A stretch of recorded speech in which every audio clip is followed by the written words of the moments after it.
Pakinggan natin yung sinabi ni Tiangco regarding kay VP Sara Duterte. Maganda to mga sinabi niya.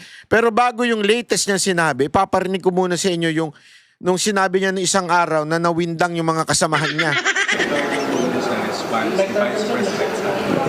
So, okay, number one, I'll make it very clear na I am for accountability of all public officials, no?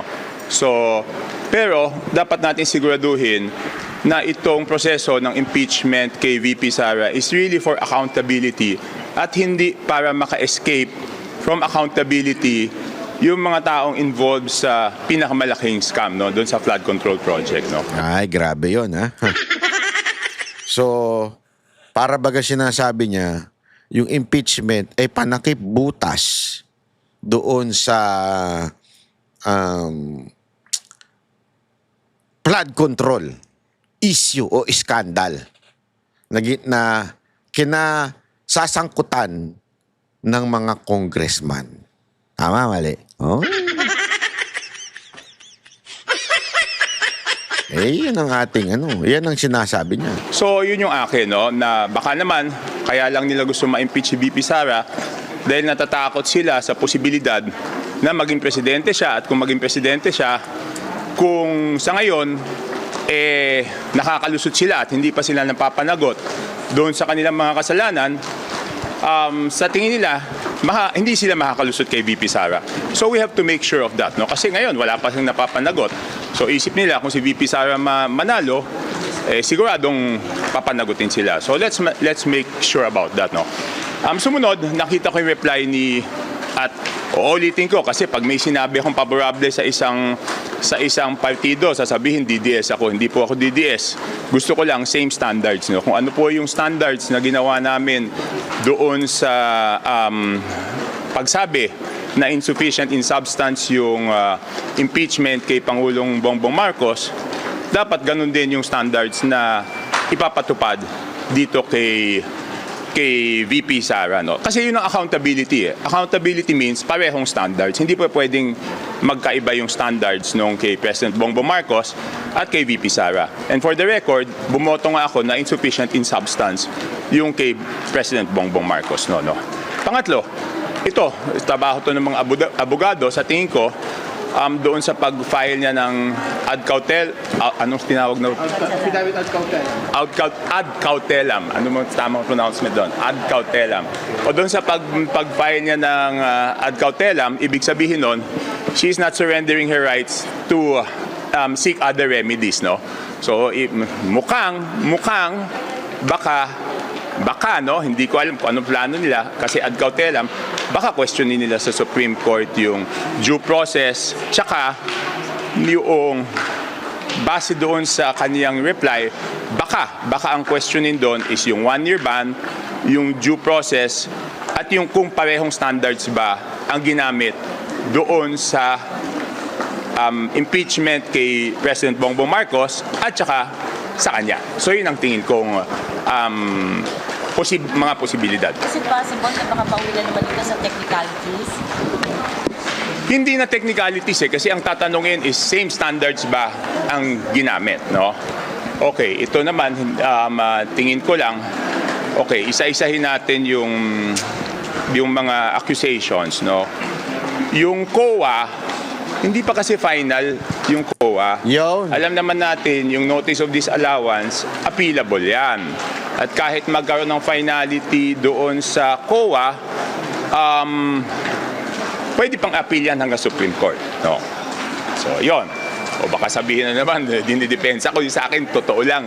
Sige, sino magtututol sa akin at sabihin na final na yung decision ng COA? Hindi pa yung final, no? Ano pa ba yung isa? Yung rape threat. Kasi sabi nila siya daw mismo ang nagsabi nun sa video, so matibay ng credential. Ha? Sabi ni VP, wala daw kontrata, so hindi daw considered the threat. Hindi, sa akin hindi yun eh. Sa akin, di ba yung grave threat is a criminal offense, di ba? So, di dapat file nila sa Department of Justice. Di ba? Bakit di nila file? Who can say it's a grave threat? Kunyari ako, may nanakot sa akin. pwede bang siya ang magsabi na grave threat yun? Di ba ako lang magsasabi if I was gravely threatened or not anyone else, di ba? Di ba sa criminal case ang magpa-file ng grave threats, kung sino yung... Kasi nga po, Tiangco, tandaan nyo to ha, pulahan ito. Dugong-dugo nito, Marcos. Ang problema kasi, ang sinasabi dito yung grave threat na yon, hindi naman yun. Sanang nagreklamo si Marcos o si Romualdez, nag-file. Di ba? Hindi. Oh, wala nga. Tinakot. Di dapat kung sino yung tinakot, sila yung nag-file ng grave threats. Tsaka para sa akin sa DOJ yan eh. Because sasabihin lang, saan ba tatama yung grave threats? So ibig sabihin, betrayal of public trust. But more than the betrayal of public trust, the grave threats is a criminal offense, di ba? Bakit hindi siya panagutin criminally for that offense? Hindi, walang immunity. Ang may immunity from suit, yun na nga, buti sinabi mo, Bernard. Because yan ang difference. Yan ang difference nung presidente at vice president. Yan. Ang president is immune from suit habang Yan. siya ay presidente. Presidente. Ang vice president is not Hindi. immune Yan. from suit. Kaya pwede. Dapat, doon nila final. Dapat talaga. Hindi sa impeachment kung talagang may tunay na grave threat. Kung meron talagang tunay na basihan. Kung talagang naniniwala sila na grave threat yung ginawa ni VP Sara Duterte. Malaki yun. Malaking bagay yun. Kung talagang naniniwala sila, di sana sa korte nila kasi, again, wala pong immunity ang Vice President. Bakit hindi nila sa korte isinampa? Kasi hindi madrama. Kasi walang eksena at hindi masasalsal. Di ba? Ito'y pag-uusapang legal. Alam mo naman ito mga congressman, gusto lang nilang salsalin. Pangalawa, aside from gusto lang nilang salsalin, di ba meron niyang sinasabi yung mga ex-marines na bawat hearing may magkano ba yun? Mababa na ata ang 2 milyon o 5 milyon kada. 10 milyon yung nabanggit. So ibig sabihin, magkano kaya every nakikita natin sa telebisyon na nagsasalita ang mga congressman? Tangina, yan ang tawag na tubong lugaw, di ba? Tama ba? Tubong lugaw o puhunan ay laway. Di ba? Talagang paldong-paldo ang mga congressman natin ngayon, ha? Malupit. Paldong-paldo talaga. Sa DOJ, ano pa ba? Yung SALN, alam mo yung SALN, napaka-ipokrito naman ng Kongreso. Tama. Hindi pa nga rini-release yung SALN ng mga congressman. Nakuha niyo ba SALN? Ako rinelease ko. O di ba, yun nga ang stonewalling ayaw nilang i-release. Di ba kahit sa ombudsman, nagsabi si kung tama yung pagkatanda ko, medyo may sinabi si Ombudsman Boying Remulla doon, kasi nga ayaw i-release ng Congress yung SALN ng mga congressman. So ano yun? I mean, that's the height of hypocrisy. Inaakusahan mo yung isang tao na may problema yung SALN, pero mga congressman, hindi ako kasi ako naglabas ako ng SALN, tumatago sa technicality. Meron ba naman yung SALN kailangan pang aprobahan sa plenaryo? Nakasulat nga sa SALN, doon nga pinirmahan mo yung SALN, kaya nga SALN yan. Dapat ilabas yan. So bakit ayaw ilabas yung SALN ng Congress, di ba? So sa akin, doon lang ako sa tama. I will not be swayed by those who are pro-BBM. I will not be swayed by those who are pro-Sara. Basta ako, kahit ano sabihin nila, gagawin ko kung ano yung sa tingin kong tama. Sir, yung sa threat lang, kasi may video po si Vice President. Hindi sa akin nga, again. Thinking that, may tinawagan na. Yes, okay, sa akin, Patayin mo. hindi, it's explicit. It's explicit. You don't consider that a threat? No, if it's a threat, then whoever is threatened should be the one to file the case doon sa Department of Justice for grave threats, di ba? Yun ang sinasabi ko. Sir, impeachment, sir, is quasi-judicial. Hindi siya strictly civil. Oo, pero Strictly criminal ang requirement. kung yung... Ng impeachment proceedings, hindi siya proof beyond. Yes, pero kung yung mismong tinakot, hindi nag-file ba yung mga tinakot? I don't know kung nag-file sila. Yes, sir. Nag-ano po Ha? Nag-investigate lang NBI. Oh, so ano naging resulta though quasi judicial yung Congress, anong resulta ng investigasyon ng NBI? Dapat siguro ilabas nila, 'di ba? Kung, ano man sabi niyo dun sa parang threat ni na Puno et al. Na Hindi, okay, isa pa yung kay Madriaga. Kay Madriaga, wala namang ebidensya, 'di ba? 'Di ba ang sinasabi ko lang, kung nag-rule yung Committee on Justice na walang ebidensya doon sa kay President Bongbong Marcos, dapat same standards lang ang gamitin natin. Yun. Diba? Alam mo, nagagalit talaga sila dito kay Tiangco kasi ito Maka Marcos ito Di ba? Marcos ito kamag-anak mismo ni BBM Oh. Kasi ang problema dito, we cannot okay, maging totoo tayo sa lahat ng sinasabi. Alam ko, madami ayaw kay VP Sara. Madami takot kay VP Sara na maging presidente. Pero we cannot impose our fear or our will on her kasi may bumoto sa kanya Di ba, bakit di natin patakbuhin sa eleksyon? Tapos magdesisyon yung tao, di ba? Bakit natin i-impose yan, di ba? Kung do you think po ba itong impeachment case na to are all motivated kasi nga 32 million ang bumoto kay VP Sara and parang they're scared of that mandate na baka dumagdag pa or ma-retain yung mandate niya as president? No, for me, it's not that I sincerely believe that doon sa mga nag-file, I sincerely believe and respect na may mga nag-file doon out of principio, no? Naniniwala sila it's an impeachable offense. I respect that. Sino kaya yun? Rinespeto ko Parang yung wala grupo namang ng prinsipyo lahat Makabayan. Naka, walang Rinespeto ko prinsipyo yan. yung grupo nila Kiko D na yun sa kanila prinsipyo. Wala. Di ba? Naniniwala ako prinsipyo nila yun. Wala. Pero yung mga kasamahan ko sa Congress, aminin natin Na wala kayong prinsipyo. Yung iba dyan, takot sila na maupo si Sara kasi Oo. mananagot sila. Yari Ngayon hindi sila. pa sila nananagot Di ba? Aminin natin yan.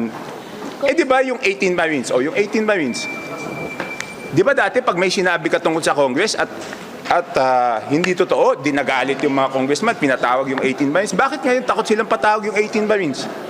Di ba? Hindi ko sinasabing lahat ng sinasabi ng 18 Marines ay totoo. Hindi ko sinasabing may sinasabi silang hindi totoo. Pero bakit hindi nila pinapatawag? Di ba? At alam ko, merong mga totoo doon. Yung iba, medyo hindi ko sure kung totoo, pero alam ko may mga totoo doon. So, Mga totoo. ay pag sa tamang panahon. Sa tamang panahon. Kung mapapatawag ang 18 Marines po ba, ipatawag, would you be willing to testify to corroborate some of their... No, first of all, gusto kong sabi ko nga yung iba doon, totoo. Merong mga doon na hindi pa ako convinced na totoo yun. Di ba? Merong Bakit mga kaya? statements doon na hindi ako convinced na totoo. Naku. So, busy lang ngayon. Inaano ko lang kung alin yung alam kong totoo.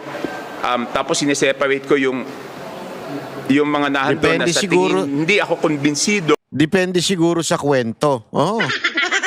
Malamang sa malamang, depende sa kwento.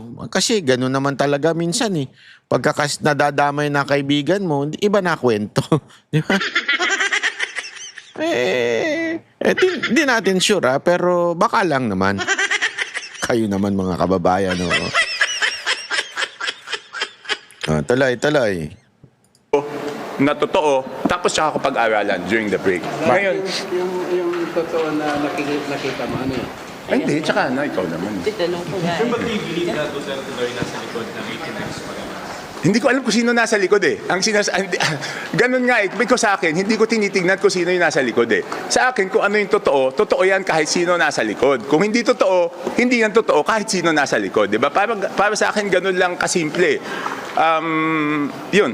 Ano yung kay Sec Puno? Ayun, sinabi kasi ni Secretary ni Congressman Puno na... Ay, sorry. Sanay kasi ako sa tawaging Sec Puno na kasi... nade-delay daw yung mga projects daw ng mga congressman kasi doon na FLR daw yung mga budget na yung FLR daw sa DBM yung 2026 budget. Hindi, totoo yun. Totoo yun. Naka-FLR sa district namin. FLR for for release For later release. Sabig sabihin, hindi daw nabibigay. Yung sinabi nung Puno, si Congressman Puno, hindi daw nabibigay yung mga supposedly ipinangako sa kanila because of signing in the impeachment. Grabe, no? Pera-pera lang talaga itong mga animal na to, no? As of 2 weeks ago, wala pang na-award. At ang sabi, ipabid short of award. Ibig sabihin, talagang walang saro. No? But I've never complained about that because sa akin, kung ano yung prosesong dapat pagdaanan para hindi na maulit yung mga anomalya noong nakaraan at kailangan ipatupad ng pantay-pantay sa buong Pilipinas kahit doon sa mga lugar na walang problema, okay sa akin yan. No? Walang problema eh. Kasi ang pinaka-importante, wag na maulit yung mga problema nung nakaraan. So kahit yung mga distrito na wala namang problema, na-delay, wala tayong magagawa eh. If it's, kung yan ang kailangan nating pagdaanan. Pero kung kasi yung grupo ni na Congressman Puno, yung NUP, parang they're threatening to bolt out of the majority kasi nga raw, parang hindi raw nagagawa ni Speaker yung kanyang ginagawa to mollify the Congress, especially na sa mga delay sa budget. What's your take on it? I am, ibig sabihin, kakalas sila sa majority Possibly. because of the isa-isa na may nasabi siya doon na yung mga dapat inaasikaso sila ay inuna yung sarili, di ba? Nakita ko yun. Totoo naman yun, di ba? Yung part na yun, totoo naman yun. Next, ano yung isa? Saka, well, yung parang hindi raw, they're not, hindi nila na-feel yung leadership ni Speaker Boji.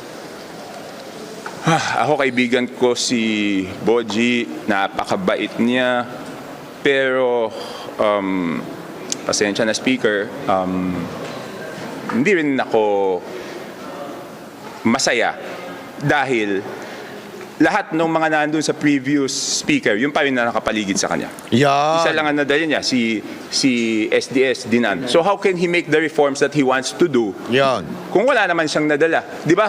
Sinabi ko na yan before. Na dapat bigyan siya ng free hand na reorganize yung house. Sa kahit anong organisasyon, kahit ikaw presidente ng kumpanya, pag ikaw lang ang dinala doon, wala. Di ba? Gusto ni Red tong tanong na to, sir. Ha? Lahat ng tao ni former speaker yung nakapaligid at hindi lang yun masakit. Kahit yung mga staff ni former speaker na involved doon sa mga kalokohan, hindi ko naman bite rinihire ulit dito sa house. Di ba? Parang Grabe, no? Grabe. Di ba yan yung sinasabi natin noon eh. Sinasabi ng mga tao yan na talagang same people, same pa rin. Walang pinagbago. Yung mga nasa paligid ni Speaker D, same pa rin. Sino? Pinalitan lang yung speaker, pero ang nasa paligid same pa rin, yung kay Speaker Romualdez dati. Alam mo kung ano ibig sabihin nun, ladies and gentlemen? Ang ibig lamang pong sabihin nun, mukhang tama yung sinasabi nila na si Sandro talaga ang tunay na pumipihit sa kamera. Kung anong sabihin ni Sandro, yun talaga ang nasusunod. Diba? Dito pa lang, napapatunayan natin, same pa rin eh. Parang yung mukha lang ang pinapalitan at saka para hindi lang sobrang kapal ng mukha, same pa rin ang tumatakbong leadership. lulukuhan na lang kami. Hindi ba tali? So ako talaga, disappointed talaga ako. Sir, itong tanong na to, gusto ni Red. So, naglulukuhan na lang. Gusto ni Red na to. Yung FLR na yan, release ba yan bago magbotohan sa plenary sa impeachment? Napaganda ng tanong mo. Kasi sa mga, hindi ko alam kung sa mga malalalim umisip katulad mo, sa malalalim umisip katulad ni Bernard, yan ang posibleng gawin, no? Talagang posible na pag hindi ka bumoto, yung FLR mo never nang ma-release. Yun ang pwedeng gawing carrot and stick. So yun ang bantayan natin. Gagamitin ba yung carrot and stick? I don't know. Pero ang galing mo magtanong. Kung hindi ba hindi nararamdaman parang tali ang kamay ni Speaker right now? Kasi parang, Honestly, nararamdaman ko. Kung sa harap po ng mga crisis Ha? na pinakaharap natin Ano? ngayon, Oo, wala na tayong bulahan dito, di ba? kung sa harap po ng mga crisis na pinakaharap I mean, natin, pasensya ka na, Speaker. That's how I feel. I've been supportive. Dahil sinasabi ko nga, dapat mas madami kang ma-reorganize mo. Pero ang tagal na eh. Tagal na natin nag-intay eh. Ilang buwan Kung, pa lang, September, Ha? March, ilang buwan pa lang. Kaya break na ulit eh. kung sa tingin niyo ba dapat na magkaroon po ng hearing after, kahit naka-recess ang Justice Committee kasi parang i-request yata iyon para dito sa impeachment ni VP Sara. Sa harap po ng... Okay. Doon naman, ako gusto ko tapusin, kung ano man yan, tapusin na natin. Kung kailangan mag-extend ng ilang araw, pagbotohan na natin yan because dapat ang asikasuhin natin ay yung crisis. Hindi pa pwedeng manatiling matagal yung usapan dyan because may mas malaking problema yung ating mga kababayan, di ba? Alam mo, ang problema dito, ayokong isipin ng ating mga kababayan, yung mga politiko habang naghihirap sila, ay iniintindi yung away politika nila, di ba? Parang it's the VP against the House or whoever, di ba? So tapusin na natin to ng lalong mas mabilis para i-concentrate natin doon sa mas matindi nating Hirap na hirap ako dun sa para. Hirap na hirap ako dun. Ba't ganun? Social to si Sir eh. Si Congressman eh. problema.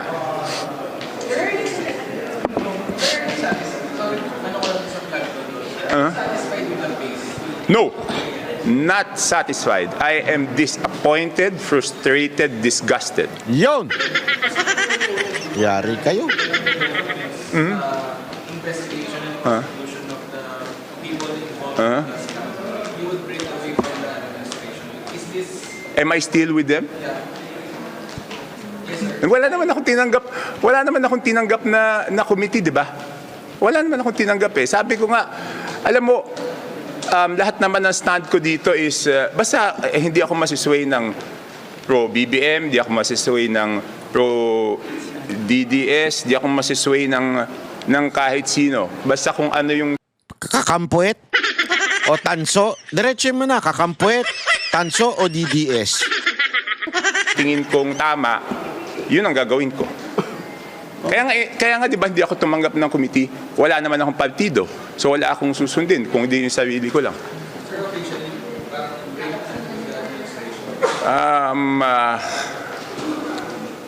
Basta kung ano yung tama, susuportahan ko, 'di ba? I mean, hindi na tungkol sa politika eh. It's about what I have to do na para maging maayos, hindi lang yung crisis, kung hindi lahat ng bagay, no? Number one, di ba, nag-file naman ako nung exemption sa VAT, di ba? Nung proposal. Kaya lang, ang decision nila is excise tax. So kung yun lang muna kayang ibigay, sinusuportahan ko. Pero later on naman, kung tumaas yung crudo, sana naman i-consider din yung VAT. Ang problema ko kasi sa VAT is tumataas yung koleksyon ng gobyerno habang naghihirap yung tao. Eto, maganda rin itong Ay, hindi, tama. Okay na pala yun. Yun eh. To be continue na ho ito. Anyway, ayan na nga po mismong kakampi na nila, alam mo, ang hindi ko magets kasi, bakit yung mga media, bakit yung mga ilang mga tatanga-tangang tanso, pinklawan, mga teroristang makakaliwa, patuloy na ipinipilit itong impeachment kahit meron na tayong napakamatinding krisis na pinagdadaanan. Alam mo, matindi itong krisis yung sa gera. Hindi ho ito biro. Alam mo, ang Japan, nakita ko sa news sa Japan naghahanda na sila sa isang matinding gera. Tayo, naghahanda sa impeachment. Gago! Meron na silang solusyon sa mga krudo. Kung papaano. Kasi actually, hindi nga nila masyadong pinoproblema kasi nakapaghanda na sila kaya marami ng electric sa atin. Alam nyo ba na may batas sa atin na dapat ang mga malls, ang mga establishment ay merong electrical charging? Marami na. Meron naman sa atin pero hindi ho lahat. Kahit dapat nga sa condo eh. Kasi ako, yung mall, limited. Limited yun eh. Limited kasi ako one time nanghiram po ako ng isang electric. Masama ugali ng BMW. Nagpairam ng electric. Sir, try mo ito para bili ka nito. Ang ganda, panalo talaga. At yung takbo niya walang pinagkaiba sa at mas mabilis pa kaysa dun sa sports car ng di ba? Pero nung charging na, kasi pineram sa akin ng 1 linggo ba yun? Yung charging na, wow. Napakahirap maghanap. Pupunta ka ng mall, minsan pipila ka pa para lang makapag-charge. Hindi ko maintindihan bakit sa mga kondo wala pa. Na supposedly batas dapat yan. Dito nga lang sa kondo ko, wala eh. Gago! Dapat doon naglalagay kasi doon yung maraming sasakyan talaga na nakapark. Di ba? Yung sa mall, hindi naman yan 24 oras. At the same time, malaki ng bayad. So, nadipit yung purpose mo kung sakasakaling mag-charge ka ng matagal. Mababa, gastos ka pa pag nag-mall ka. At least kung nasa condo sana, okay. Wala.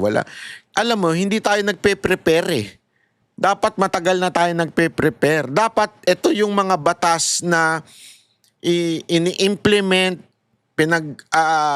kakaabalahan ng gobyerno. Hindi yung i-prosecute si BP Sara Duterte, ibantayan si BP Sara Duterte, tanggalin si BP Sara Duterte.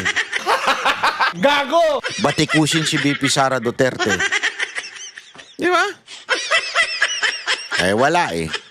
Obsessed kay BP Sara Duterte ang gobyerno na ito.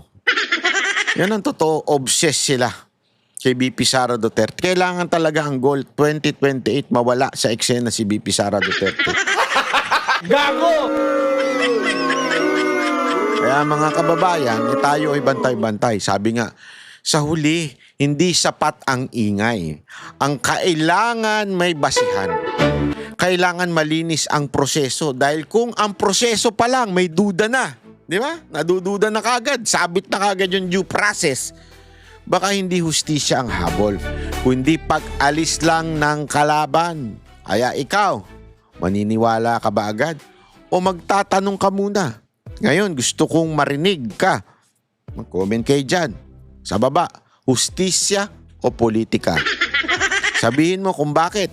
Kung umabot ka hanggang dito sa video natin, respeto sa'yo. Ibig sabihin, nag-iisip ka. Like mo to kung gusto mo ng ganitong klaseng real talk. Share mo sa kaibigan mong kailangan ding magising. At i-follow, subscribe mo ang Banat Bay. Dahil dito, hindi tayo sunod-sunuran, nag-iisip tayo at tandaan mo, hindi pa to ang buong kwento. Ako po si Banat Bay. Mabuhay ang bansang Pilipinas. Kami ang boses ng masa, hindi natatakot. Katotohanan lang, di kami nalulunod. Walang bahid ng sismis, lahat ay totoo. Kahit sino ka pa, pag mali ka babanatan ka. Walang pinipili kulay, wala kaming kinikilingan. Basta para sa bayan, kami lalaban. Pag tama palakpakan, pag mali banatan. Di matitinag, di matatakot, para sa bayan tuloy ang sigaw. Sa harap ng kamera, walang halong takot.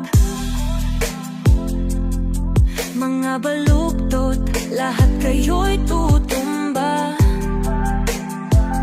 Ang hustisya at totoo, yun lang ang mahalaga. Kahit sinong harang, di kami matitinag. Walang pinipiling kulay, wala kaming kinikilingan. Basta para sa bayan,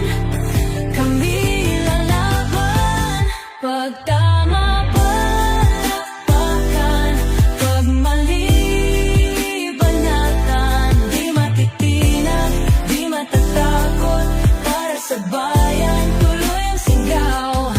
Kung nasa tama ka, ikaw ay aming kasama. Pero pag mali ka, handa ka na bang mabasag? Banateros kami, walang inuunan.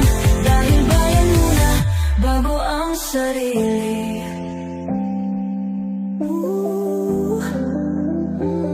Bago ang sarili.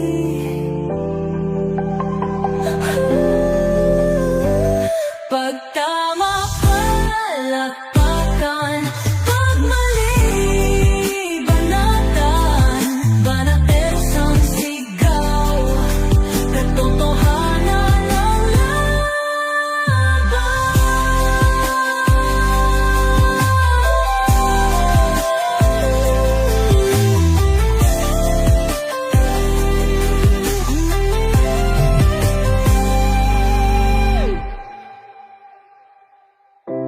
Sa harap